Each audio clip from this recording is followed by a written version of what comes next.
Bahala sila, magalit sila sa akin. Si Auntie Claire, tanawa. Pagkatapos ito, Auntie Claire, si Mayor Baste, lo ng buwan.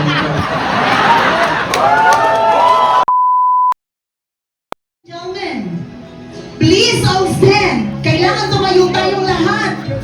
And let's give a little energy to our guest speaker this afternoon, no less than Mayor Sebastian Baste Duterte!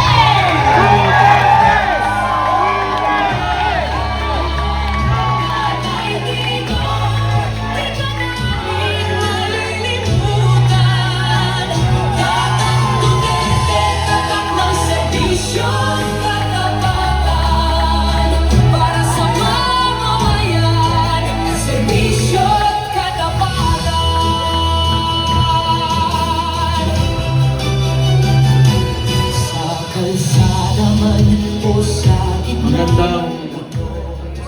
Akala ko tatapusin pa yung kanta eh. Sige, upo lang kayo. Relax lang. And my idol, Harold Respiso. Yung mga hindi ko nabanggit, sa susunod na pagkikita natin. Akala kasi, yung claim ng mga kalaban na kami mga Duterte daw, mga authoritarian, yun, mamatay tao, kaya takot lahat.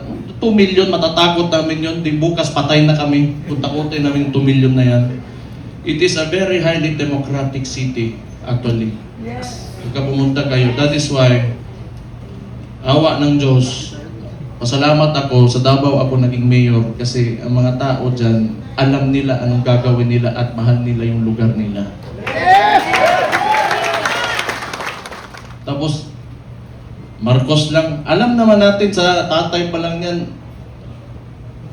Kawatan!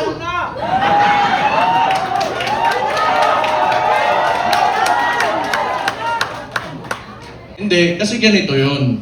Nung nagsimula yung kampanya nung 2022, kasama na yung kapatid ko, the Vice President. Siyempre, inisip ko rin, siguro, itong tao na to, gusto maging presidente, he will redeem the Marcos family name. So, hindi ko naman talaga inisip na may ganun din pala kagago yung tao na yan. Siguro nasa isip niya, kung sira na yung pangalan namin, sirain ko na lang lalo. Wala naman akong politika lang to. Kung bahala sila, magalit sila sa akin. Si Auntie Claire, tanawa. Pagkatapos ito, Auntie Claire, si Mayor Baste, lo ng buwan.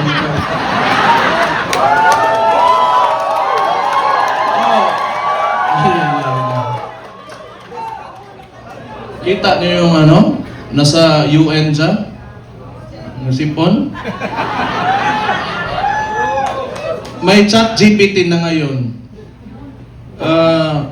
Hindi ko naman sinasabi kasi makukulong ako tapos kakasuhan ako. Pero tingnan na lang, what are the causes of cocaine?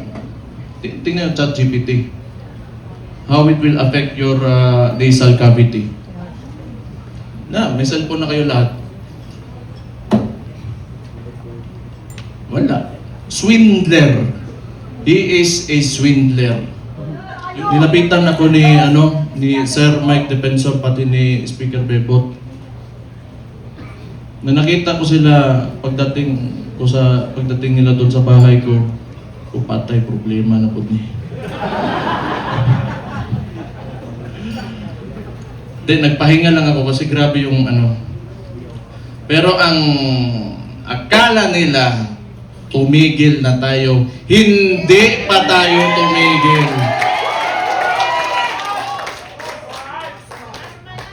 Anong gusto nila? Lalabas lahat ng ginawa nila. Tingnan mo katangahan nito ni Bangag. Siya nagbukas ng usapin ng flood control na may mga ghost project. Kaya ako tumahimik talaga. Kasi hinayaan ko na mag-self-destruct yung gago na yan.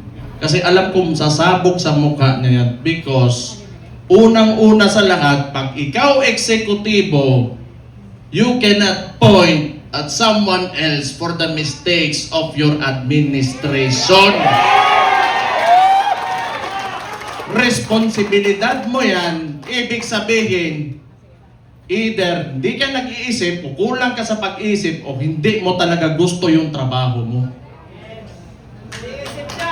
O kita mo ngayon, nag-backfire sa kanya, and they attempted to, lagi nilang ililiko. Doon pinakita naman namin lahat. Sa Davao, walang ghost project, may resibo kami lahat doon. Tinawag na natin yan, yung 2024 is the most corrupt budget or the 2025, yung sinabi ni Sid Ungab nung panahon. Hindi, lahat yan kasi sayo nang kaupo eh. The most corrupt. Hindi siya nakatingin sa pangkaraniwang Pilipino, ano ang buhay ng Pilipino. Tapos itong gago na to, patay na bukuan eh. Gusto ko ba niya, pag-initan nila ako. Para ano naman, nagpahinga lang ako. Balik na naman tayo, patay na naman sila sa atin.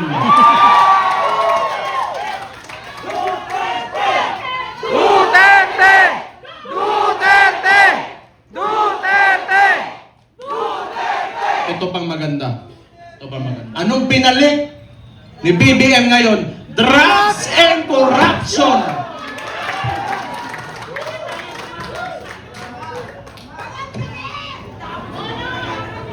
Sabi ng kapatid niya, hindi ako yun ha. O safe na ba ako, attorney? Sabi ng kapatid niya hindi ako nasabi nun di ba? Kailangan optimistic tayo. Kailangan well-organized tayo. Andito tayo lahat. At mahalaga sa lahat, unified tayo.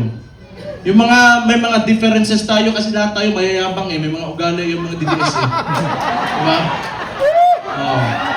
Kalimutan muna natin yun. Correct! Tama! Tanawa, ang bugiro, yung mga buwang.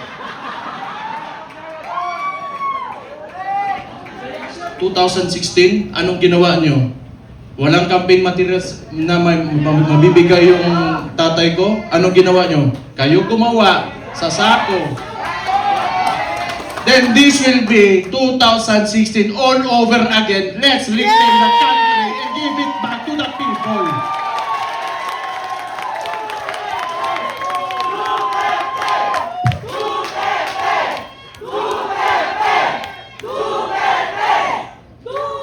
Kaya hanggang ngayon, ayaw pa rin nila sa amin dahil binangga yan, walang iba kundi si Rudy Duterte lang. Pakiusap ko lang sa mga oligarko, may mga mayayaman, malalaking negosyante talaga that have command of the economy. Maawa naman kayo sa mga tao. Maawa naman kayo sa mga tao. Give this country a chance na sumarap din ang buhay ng yung mga naglalakad lang sa daan na walang mga sasakyan. Yung sinabi ko kanina, it really breaks my heart. Yung living conditions ng tao ngayon. Alam ko, mahal niyo yung tatay ko dahil alam niyo na talagang minahal at mahal niya yung bansang Pilipinas. Kaya, be optimistic, maniwala kayo na we can take our country to greater heights. Sinasabi ko sa inyo, alam nyo na eh. Kaya nga nandito kayo, naniniwala kayo. Just hold on to it. And someday, awa ng Diyos, talagang may Diyos talaga. And may hustisya talaga. Makakamit natin ang Pilipinas natin at pinapanagilit natin. Yes! Lahat ng politiko, kailangan bitawan natin yung mga pansarili nating gusto. We have to be selfless public servants. Unang-una yan sa lahat kung gusto natin talaga umangat itong bansa natin. Sabihin na natin, may nangyari, bigayan ng pera, whatever. Kasi that should be enough. Nagkaroon na kayo ng presidente that tolerated it. So what's next? Dadagdagan nyo pa? Nagpasarap na kayo ng sobra-sobra? Gusto nyo pa? Tanawa na suko na buko. Ay, ba? Pero, Nagagalit. o tama yun kasi si Martin wala naman. Si Bongbong na ang sunod. Tama yun. Si Martin yung talagang mautak na marunong magmaniobra ng Congress eh. Ngayon, baka si Charis.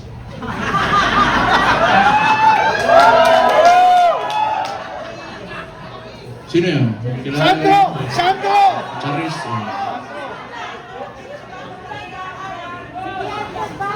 Kasi rinig ko, chismis lang to ha. Chismis, wala ko sinasabi. Puppet speaker lang yan si, yung speaker ngayon. Hindi ko lang alam sino yan, Charis. Basta narinig ko, Charis daw. Ay.